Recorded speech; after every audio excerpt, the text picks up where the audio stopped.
Hello শিক্ষার্থী বন্ধুরা, Reza math একাডেমির পক্ষ থেকে আমি রেজা স্যার তোমাদের জন্য নিয়ে আসলাম সরলরেখা একটি প্রশ্ন, গুরুত্বপূর্ণ অ্যাডমিশনের প্রশ্ন। এটা রিসেন্টলি পড়ছে প্রশ্নটা, দেখো খেয়াল করো। এটি হচ্ছে ডিইউ এ ইউনিট 23-24 এই সেশনের একটি প্রশ্ন।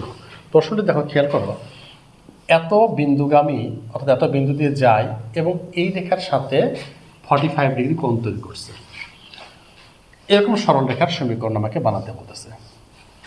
তো আমি যদি এটার সলিউশন করি, খেয়াল করো, প্রথমে এত বিন্দু দিয়ে যা একটা রেখার সমীকরণ আমাকে ধরে নিতে হবে। একটি বিন্দুগামী রেখার সমীকরণ কত? একটা বিন্দুগামী অর্থাৎ -1 আর 2 এত বিন্দুগামী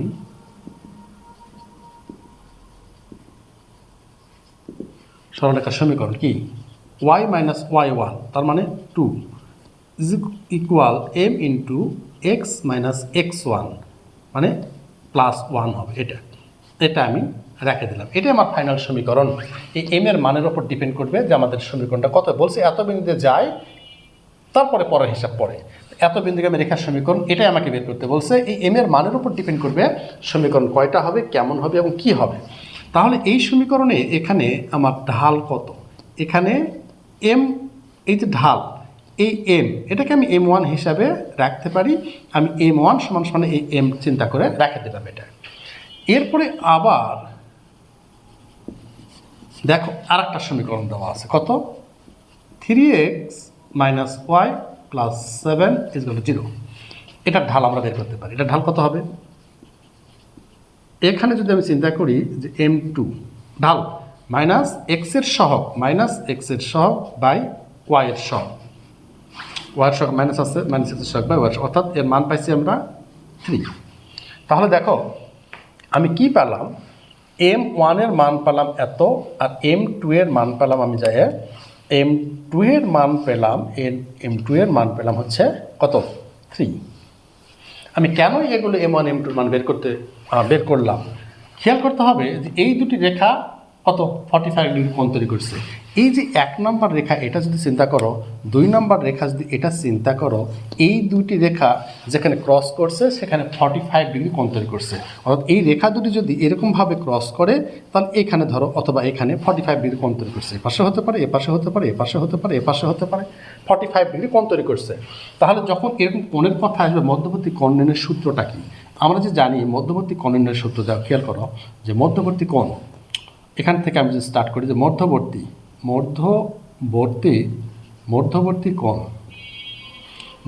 কোণ নির্ণয়ের সূত্র হচ্ছে, এটাকে আমরা লিখতে পারি থিটা সমান বা ট্যান থিটা সমান। যদি ট্যান থিটা একবারে লিখি, ট্যান থিটা, তাহলে ওখানে plus minus m1 - m2 divided by 1 plus m1 আর m2। এটা হচ্ছে মধ্যবর্তী কোণ নির্ণয়ের সূত্র। তাহলে এইখানে দেখো খেয়াল করো কি দেওয়া আছে, ট্যান 45 ডিগ্রি, তো 45 ডিগ্রি। তাহলে এই পাশে প্লাস মাইনাস m1 মানে হচ্ছে এই যে মান বের করে রেখেছি m2 মানে হচ্ছে 3 -3। এরপরে দেখো নিচে 1 প্লাস m1 মানে m আর m2 মানে হচ্ছে 3। এই 45 ডিগ্রির মান কত? 1। 1 is equal plus minus m - 3 divided 1 plus 3m। এখান থেকে দুটো আমাকে আলাদা করে নিতে হবে। একটা হচ্ছে প্লাস হলে, কি হলে? প্লাস নিয়ে যদি আমি প্লাস নিই, তাহলে কি হবে? প্লাস নিলে 1 is equal m - 3 divided 1 plus 3m। এটা যদি আমরা কন্ডিশন এখানে সেট করি, তাহলে কোনাকুনি গুণ করলে 1 প্লাস 3m সমান m সমান m - 3। এমটাকে পাশে পার করে নিয়ে আসলাম, কোনাকুনি গুণ করলাম, এমটাকে পার করে নিয়ে আসলে এখানে 3m, তার সাথে -m হবে, আর -3 আর -1 হবে। তাহলে এখান থেকে মান পাবো আমি কত? 2m সমান -4, অর্থাৎ m সমান 2, সরি -2, m সমান কত? -2। তাহলে এখানে মান পাচ্ছি আমরা m সমান -2 একটা।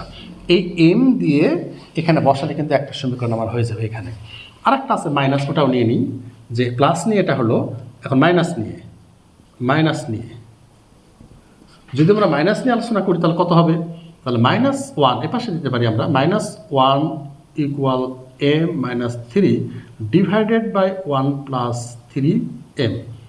তাহলে একটু ওদিকেই লিখি,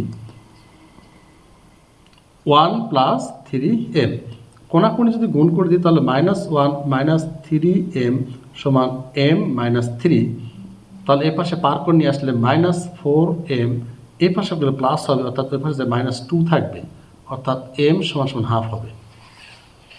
m এর মান তাহলে এটা হাফ হবে একটা, ঠিক আছে না? এটা মাইনাস দিয়ে গুণ করলে -1 আর -3, ওই পাশে m মাইনাস 3 তো আছে, মাইনাস m এর পাশে আসলে -4, এটা ওই পাশে গেলে প্লাস হবে, মাইনাস, ঠিক আছে।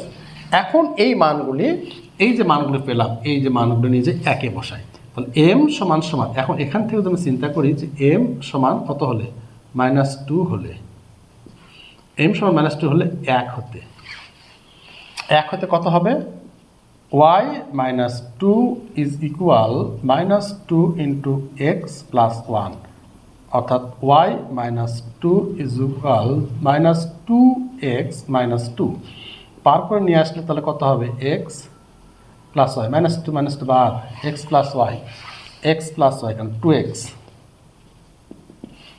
plus y equal 0। এটাই হচ্ছে একটা সমীকরণ, এটা একটা সমীকরণ, ওকে। আবার কি হলে, m সমান হাফ হলে, m সমান যদি হাফ হয়, এই হাফ হয়, তাহলে 1 থেকে y মাইনাস 2 ইকুয়াল এখানে হাফ আর x প্লাস 1, এই হাফ দিয়ে গুণ করলে কত হবে, 2y মাইনাস 4x প্লাস 1। তাহলে এখান থেকে আমি এগুলোকে ওপার পার করে যদি দেই, তাহলে x মাইনাস 2y এটা যদি প্লাস হয়ে যাবে, অর্থাৎ +5 ইজ ইকুয়াল 0 হবে, অর্থাৎ এটা একটা সমীকরণ হবে। তাহলে দুটি সমীকরণ পেলাম, একটি হচ্ছে এইটা আর আরেকটি হচ্ছে এইটা, এই দুটি হচ্ছে যে সমীকরণ আমাকে নির্ণয় করতে বলছে সেই সমীকরণ। That's it.